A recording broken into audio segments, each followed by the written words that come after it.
Apa sebenarnya PR besar yang dimiliki oleh orang-orang yang beramal? PR paling besar bagi orang yang beramal adalah tentang keikhlasan dan ketulusan niatnya dalam beramal. Apakah niatnya dalam beramal untuk Allah Subhanahu wa taala atau untuk selainnya? Itu adalah PR paling besar yang dihadapi oleh setiap orang yang beramal saleh. Nabi SAW menyebutkan nanti di akhirat ada 3 golongan besar dari umatnya Nabi membawa amal yang juga besar, yang seharusnya ketiga golongan ini dengan 3 amal saleh mereka mampu menghantarkan mereka langsung menuju surganya Allah Subhanahu wa taala. Akan tetapi ternyata tidak. Golongan pertama adalah para mujahid fi sabilillah. Orang yang meninggalkan keluarganya, mengorbankan hartanya, terbunuh di medan laga. Harusnya para mujahid fi sabilillah yang meninggal di jalan Allah, mereka langsung menuju surganya Allah Subhanahu wa taala dengan amal itu. Akan tetapi ternyata justru jihadnya tidak diterima dan justru menjadi penyebab dia masuk ke dalam nerakanya Allah Subhanahu wa taala. Golongan kedua adalah para alim, orang-orang yang menjadi pemilik-pemilik ilmu, para ulama, para kiai, para asatidz, dan juga para qari, para pembaca Al-Quran, penghafal Al-Quran. Amal besar. Seharusnya amal tersebut menjadikan mereka orang yang mula-mula masuk ke dalam surga. Tapi ternyata dengan amal tersebut Allah Subhanahu wa taala melemparkan mereka ke neraka. Dan yang ketiga adalah golongan orang-orang para dermawan, orang-orang yang ringan tangan membantu sesama, yang menghabiskan pundi-pundi hartanya dikeluarkan di jalan Allah, membantu orang-orang yang membutuhkan. Harusnya dengan harta yang sudah mereka keluarkan begitu banyak selama mereka hidup, mereka bisa membeli surganya Allah Subhanahu wa taala. Ternyata juga tidak. 3 golongan besar dengan membawa amal yang besar, ternyata mereka terjerembab ke dalam lubang neraka yang menyiksa. Apa pasalnya?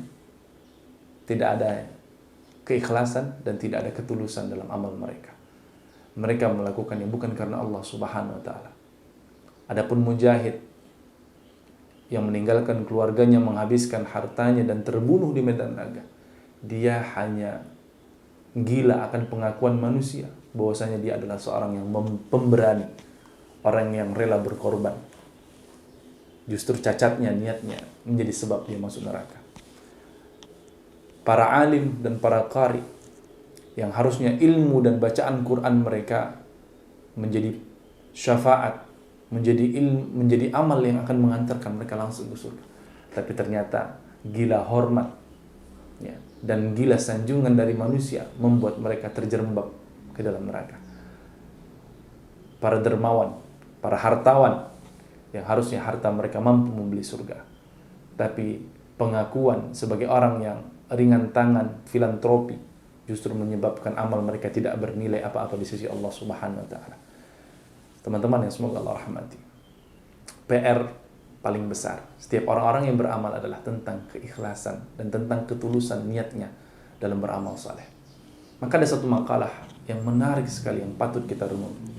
Dikatakan oleh Imam Ibn Athaillah As-Sakandari, beliau mengatakan, istisrafuka ayya'lamal khalq bi khususiyatik dalilun ala adami sidqika fi ubudiyatik.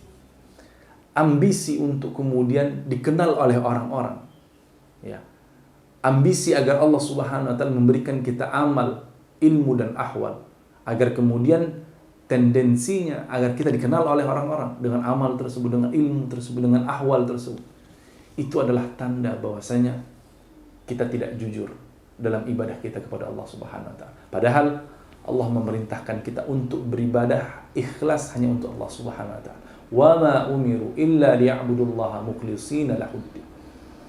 Maka Imam Asy-Syarqawi dalam syarahnya yang mensarahi kalimat dari Imam Ibn Athaillah mengatakan, ketika seseorang berambisi, bernafsu sekali agar Allah Subhanahu wa taala mengistimewakan dia dengan ilmunya, dengan amalnya, dengan ahwalnya, itu adalah tanda tidak hadirnya, tidak adanya keikhlasan dan ketulusan niatnya dalam beribadah kepada Allah Subhanahu. Inilah PR orang-orang beramal tentang bagaimana dia menjadikan setiap amal salehnya yang dia kerjakan, setiap lelah dan letihnya dalam beramal hanya untuk Allah Subhanahu wa taala, tulus mengharapkan apa yang datang dari Allah Subhanahu wa taala. Maka bisa kita simpulkan orang-orang ikhlas adalah orang-orang yang kualitas dan kuantitas dia beramal tidak berpengaruh apapun dari pujian dan cacian manusia. Kuantitas dan kualitasnya tetap stabil. Itu yang menunjukkan ikhlas dan tulusnya dalam niatnya untuk beramal saleh, mengharapkan ridha Allah Subhanahu wa taala.